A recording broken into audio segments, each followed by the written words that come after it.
There is a particular cruelty in being cornered by the very people you died to escape, and discovering that your death bought you only 3 years instead of a life.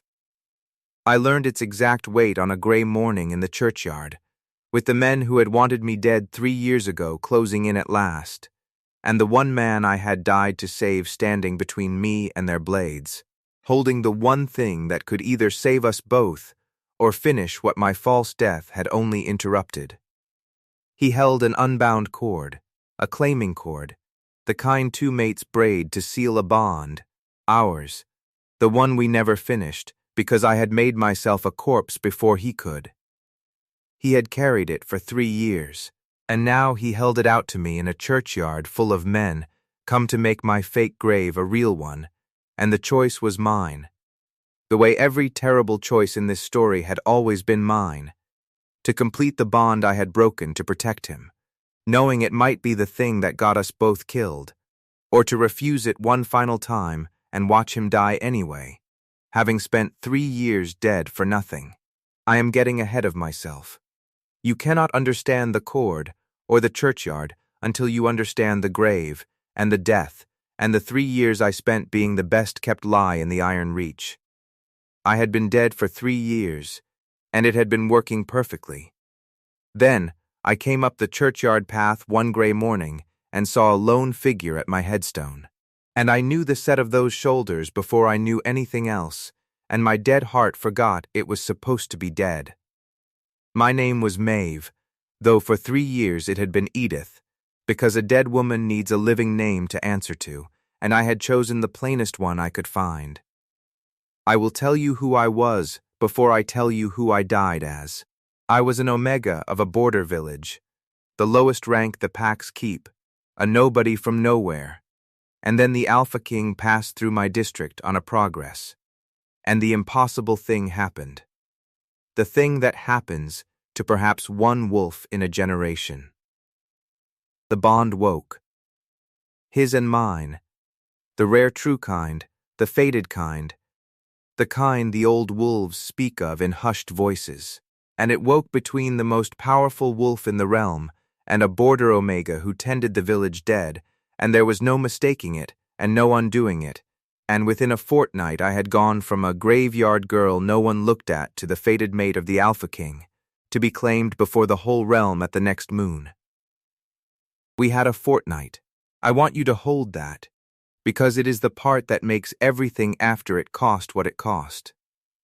For 14 days before the claiming, I knew him, not as a king, but as the man the bond had tied to me, and he was not what the song said. He was quiet and dry and unexpectedly gentle, a powerful man astonished to find himself wanted for something other than his power. And I fell. In 14 days, the whole way down, the way you only fall when the bond is real and pulling. By the end of that fortnight, I loved Kedmon of the Iron Reach more than I had ever loved anything, which is precisely why I had to die. Because 3 days before the claiming, I learned what was waiting for me at it. I learned it the way the low always learn things, by being invisible in a room where powerful people forgot I could hear. I had gone to the king's hall early, lost in its corridors, and I overheard 2 men I was not meant to overhear, and what they were planning was my murder. Not a vague threat.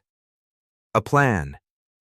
There was a faction at court that could not abide the king taking a low Omega as his Luna, partly pride, partly politics, partly an old enemy alliance that profited from a weak and unbonded throne, and they had decided that the cleanest way to stop the bond was not to stop the claiming, but to let it proceed, and to kill the new Luna in the middle of it. A murdered mate, struck down at the sacred ceremony in front of the entire realm. It would not merely end the bond. It would shatter the king, because a fated bond half completed and then severed by the violent death of one mate does not leave a widower. It leaves a ruin, a wolf whose other half was torn out at the root. They were not only going to kill me, they were going to use my death to destroy him and throw the realm into the chaos a broken king makes, which was the whole point. I could not prove it. That was the trap inside the trap. I was a border Omega 3 days from a crown, and the man behind it was Lord Marek, one of the great powers of the court, and if I went to Caedmon with a tale of overheard murder, I would be a frightened low girl slandering a lord. And even if Caedmon believed me, he would have believed me. I know that now he would have done the proud, loving, fatal thing, which was to proceed with the claiming anyway, in defiance, daring them to try. And they would have tried. And the bond would have made my death his. So I did the only thing that saved us both. I made there be no Luna to murder. I could not run, because a living fledmate still completes the trap. The bond still pulls. They still find me. The king still comes for me and into the danger. The only thing that breaks a plot to murder a man's fated mate at her claiming is for the mate to already be dead. Beyond claiming. Beyond the bond. Beyond use. A dead woman cannot be made a weapon against the man she loves. So 3 days before the claiming, I died. I will not detail how.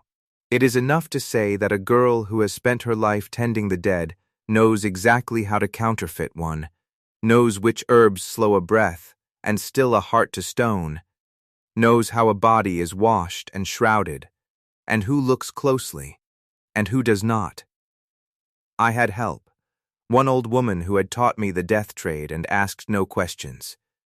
And between us we made a corpse of me, convincing enough to be wept over and buried, and 3 days before I was to be claimed before the realm, the fated mate of the Alpha King died of a sudden fever and was put in the ground, and the claiming became a funeral. And the trap closed on nothing. There was no Luna to murder. There was no bond to sever. Lord Marek's plot died with the woman it was built around, and the king I loved was safe, grieving, but safe, and a grieving king is a living king, and that was the whole of what I had wanted. I rose from my own grave the night after the burial, and I walked away from the Iron Reach as a dead woman named Edith, and I disappeared into a far village called Dunmere, and I became, of all the things in the world, the keeper of its graveyard, because it was work I knew, and because there is a terrible comfort in tending the dead when you are one of them, and because no one ever looks closely at the woman who digs the graves. For 3 years it was perfect. That is the word I keep using, and I keep meaning it bitterly. It worked perfectly. I tended the Dunmere dead, and slept under a false name, and the realm believed it stone. And Lord Marek's plot was so thoroughly dead that he must have forgotten he ever made it. I had saved the king's life at the cost of my own, and I told myself, every single day, that it had been worth it, and most days I almost believed it, and the days I did not believe it I dug a grave until my hands stopped shaking. What I had not counted on, what I could not have counted on, being new to grief from the inside, was that the king would not stop coming. I learned it the first year, when I made the dangerous pilgrimage back to the Iron Reach to look at my own grave, because the dead are sentimental about the lives they left and I could not help myself. There were offerings on my headstone, fresh ones, and I hid in the churchyard yews and watched, and the Alpha King of the Iron Reach came alone, without guard or ceremony, to the grave of a border Omega he had known for 14 days, 3 years before, and he stood there a long time, and he left something, and he took something back, and his face was the face of a man visiting the place where his whole life had been buried. He came every year. I learned the day, the anniversary, of the claiming that became a funeral, and I learned, God help me, that I was not the only one who had never stopped. He had grieved me for 3 years. The fortnight that had undone me had undone him too, and where I had at least the cold comfort of knowing I had chosen it, he had nothing but a stone and a lie, and the particular ruin of a fated bond severed by a death that never happened. I had saved his life. I had not understood, until I watched him at my grave, that in saving his life I had also broken it, and that the man I had died to spare had spent 3 years dying slower than I had ever imagined. And the thing he left at the grave, every year, was the cord. Our claiming cord. Half-braided, unfinished, the bond we never sealed. He brought it to my grave each year and laid it on the stone, and could not, in the end, leave it there, and took it back, because a wolf cannot abandon the cord of a true mate any more than he can abandon his own arm. 3 years he carried that unbound cord and brought it to a lie carved in stone. I should have stopped going. I knew it was dangerous. I knew a dead woman has no business at her own grave. But grief is a kind of gravity, and I went back the 3rd year too, and that is the year the cold open promised you, the year I came up the churchyard path one gray morning and he was already there. He turned around before I could run. I have thought about that turn more than anything else in my life. I made no sound. I was downwind and silent and 3 years dead, and very good at not being seen. There was no reason on earth he should have known I was there. But the bond, the rare true bond, the one I had counted on being severed by my death, had not severed. It had only gone quiet, the way a banked fire goes quiet, and it had been quiet for 3 years because it believed me dead. And the instant I came near it after 3 years it woke, and the king turned from my headstone and looked across the churchyard straight at the dead woman it belonged to. And I watched the grief on his face fall away into something I had no name for.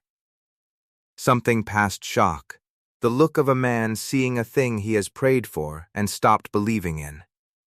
Maeve, he said. Just my name, the real one, the one no one had spoken in 3 years. I want to tell you I had a clever plan for this moment. I had 3 years of plans, and every one of them died in the gray morning air. Because there is no plan for the face of the man you died to save. Looking at you across your own grave, alive. You're dead, he said, and his voice broke on it. I buried you. I have buried you every day for 3 years. How are you?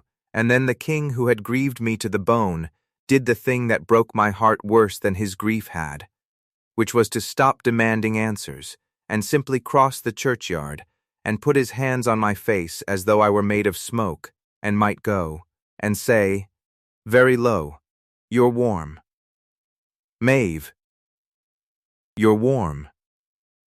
And I understood that I was about to have to tell him, and that the truth, that I had chosen this, that I had died on purpose, that I had let him grieve a lie for 3 years, was going to land on him like a second death, and that there was no version of it that did not look, at first, like the cruelest betrayal a fated mate could commit. If you have ever had to tell someone you love that the worst thing that ever happened to them was a gift you gave them on purpose, then you know the particular dread of that churchyard, and you know it is not a thing you can soften enough. I am going to tell you how the king took the truth, and how Lord Merrick learned his 3 years dead victim was breathing, and what it costs to braid a bond you once died to break. Stay with me to the unbound cord. The death that saved him turned out to be the thing that nearly killed us both, and the only way out was the very ceremony I had died to stop. I told him everything, there among the graves, because he deserved the whole of it, and because I had carried it alone for 3 years and could not carry it 1 breath longer. The overheard plot. Lord Merrick. The murder waiting at the claiming. The trap that only a dead Luna could spring closed. I told him I had not run from him, that the realm had it wrong, that the stone had it wrong, that I had not faked my death to escape the claiming because I did not want him. I told him I had faked it because I wanted him alive more than I wanted him at all, and that a living woman fled would only have led the knives to him, and that a dead one led them nowhere, and that I had spent 3 years in a graveyard, loving him from inside my own coffin, because it was the only place I could love him from that did not get him killed. I watched it land. I watched the betrayal hit first, the 3 years of grief, the lie he had wept over, the cruelty of a mate who chose to die and let him mourn, and I did not look away from it, because I owed him the watching. And then I watched the betrayal give way, slowly, to the thing underneath it, which was understanding. Because Kedmon was many things, but he was not a fool.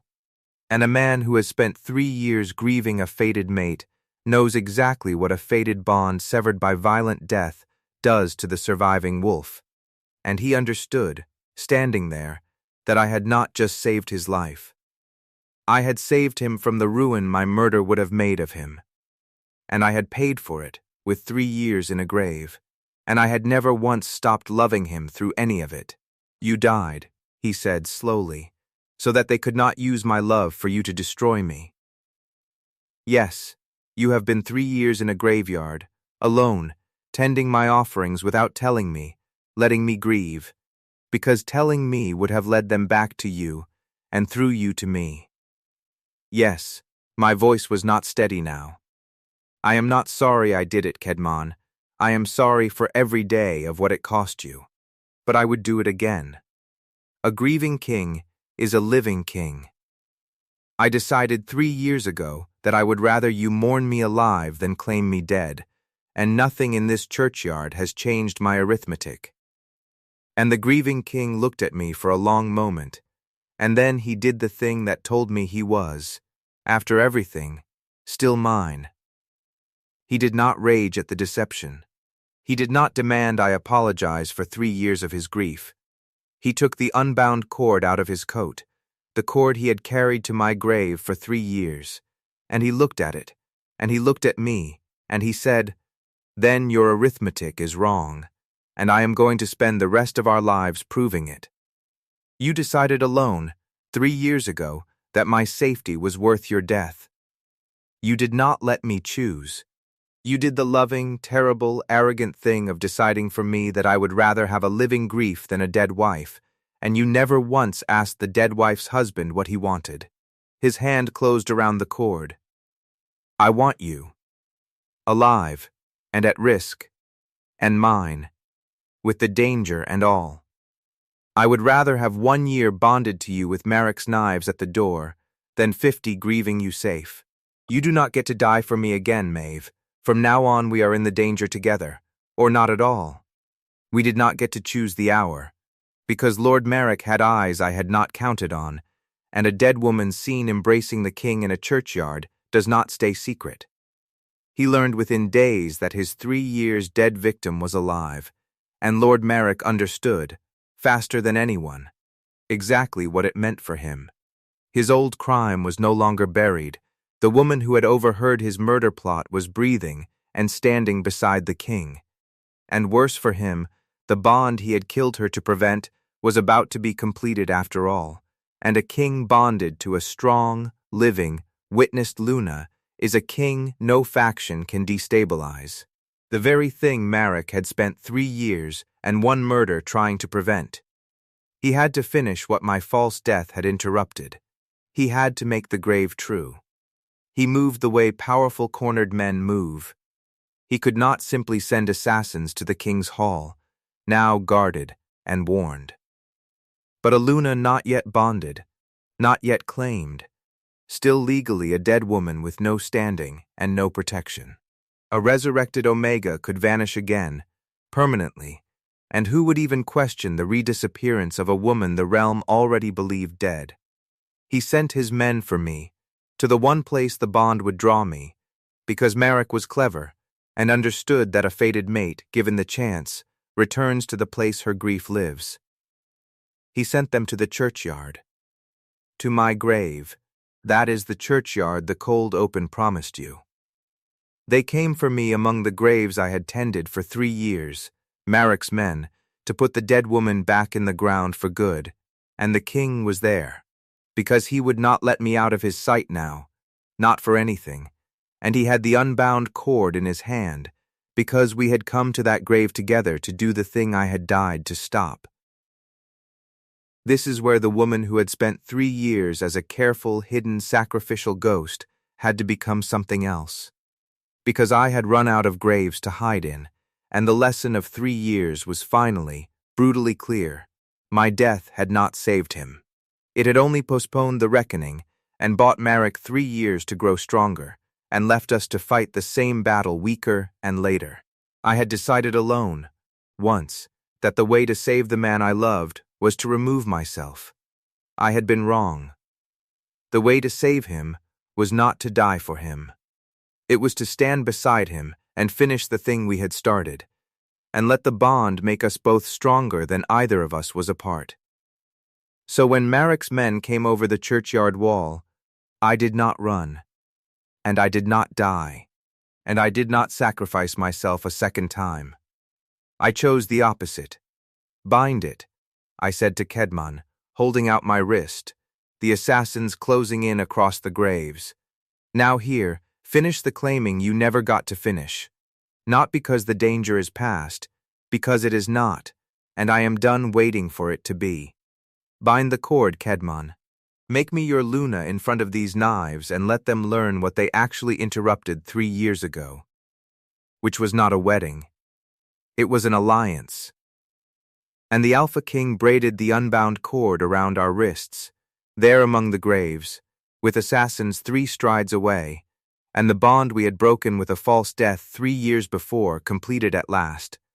A true bond, freely chosen, sealed, and it slammed through both of us with a force that drove us to our knees on the churchyard ground. 3 years of severance and grief, and a death that never healed burning out of us all at once. It hurt more than dying had. I have never been so glad to hurt. And it did the thing Marek had spent a murder to prevent. It made us one wolf instead of 2. The king's strength and the Omega's will fused into a single bonded pair, and a bonded Alpha King is not a man you assassinate in a graveyard. The first of Marek's men reached us as the bond sealed, blade raised, and I was still on my knees, and I put my newly bound wrist up and my body in front of the king out of an instinct 3 years could not kill, and the knife meant to finish my grave opened my forearm instead, a bright cold line and a wash of heat, my blood falling on the grass of the churchyard I had tended as a dead woman. But the bond was sealed, and a bonded king with his mate's blood spilled in front of him is a force the old songs are right to fear. And Kedmon rose with the full strength of a completed bond roaring through him. And Rolf his second was over the wall, with the guard a half-breath behind, and Marek's men did not survive their arithmetic any better than Marek's plot had survived mine. It shook the realm, and the shaking was 3 years overdue. A lord who plots to murder a Luna at her claiming is a horror. A lord who succeeds in driving her to fake her own death, and then tries to finish the murder 3 years later when she surfaces, is the kind of thing that rewrites a court's every assumption about the quiet, smiling powers at its center.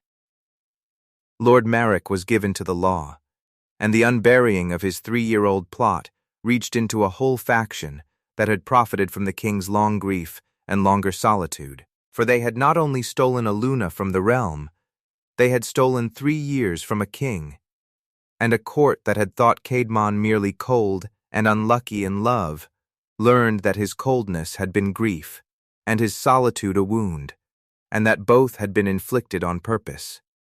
It made the powerful afraid of being seen for what they were. It should have. My arm healed slow and left a long scar, and I find I do not mind it. It is the second best thing I ever earned. The best was a cord braided among the graves, 3 years late and exactly in time. It is a year now, as I set this down, and I am Luna of the Iron Reach, which the realm has decided to find miraculous rather than admit it cannot account for a dead woman on the throne. They took down my headstone. Kedmon wanted it destroyed, ground to gravel, but I asked him to leave it standing in a quiet corner of the royal grounds instead, the false name and the false date and the lie of my death carved into it, because I find I do not want to forget the 3 years I spent dead to keep him alive. or the woman who was wrong about how to love someone, or the grave that taught me that you cannot save a person by removing yourself from their life. You can only save them by staying in it. The stone stands. I visit it sometimes. It is a strange thing to tend your own grave when you are finally, truly alive. Kedmon is still a quiet man, and there is a grief in him 3 years deep that a year of marriage cannot fully fill. The residue of all that mourning, and I do not try to erase it, I only stay, which is the one medicine my death taught me he actually needed. He keeps the claiming cord on his wrist and will not take it off, the cord he carried to a lie for 3 years, and finally bound among the graves. And on the nights the old grief walks through his sleep, I am the warm thing beside him that proves the stone was wrong. We are two people who learned the hard way what it costs to decide alone what another person can bear. We decide things together now. It is the whole of the marriage. He came to find me just now, where I was writing this by the fire, and read over my shoulder the way he is not supposed to and always does, and asked what I was setting down. I told him I was writing the story of the dead woman he found at her own grave. He was quiet a moment, in the way that used to read as cold, and that I now know is a once grieving man choosing a true word over an easy one. You write it as a sacrifice, he said. The Omega who died to save her king, who loved him so well she put herself in a grave, and it was that. But I have let you call it only that for a year, and it is time I added the part you leave out. He set his hand over the scar on my arm, the way he does. You did not only die to save me, Maeve, you died to save me without asking me. You decided, alone, that my life was worth more than your own, and that I would never be allowed a vote in it. That is love, yes, but it is also the most arrogant thing anyone has ever done to me, and I spent 3 years grieving a choice I was never given the chance to refuse. He almost smiled. So do not write only that you sacrificed yourself for me. Write that you learned, in a churchyard, that loving someone is not dying for them in secret, it is staying, and risking it together, and letting them choose the danger with you. You saved my life by dying. You saved our life by living. They are not the same, and it took us 3 years and a grave to learn the difference, and I would not give back the scar that taught it. So I will leave you with the question I still turn over, and I would truly love to know what you think. I have called it a sacrifice for 3 years. The noble thing, the loving thing. The Omega, who died to spare her king, but he calls it arrogance, the arrogance of deciding alone what another soul is allowed to bear, of stealing his choice in the name of saving his life. So which was it, truly? Was my false death the bravest love I was capable of?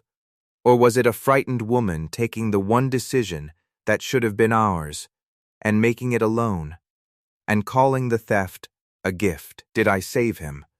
Or did I rob him of 3 years he might have chosen to risk? Tell me your verdict below. I read every one. And so, he has confessed. Does the king. And if you want to stay among the living with us a while longer, comment the unbound cord. And I will tell you next what happened when the realm's other vanished women, the ones who faked, or fled, or were declared dead to escape a powerful man's claim, began to hear that there was a Luna in the Iron Reach who had come back from her own grave and started, one by one, coming back from theirs.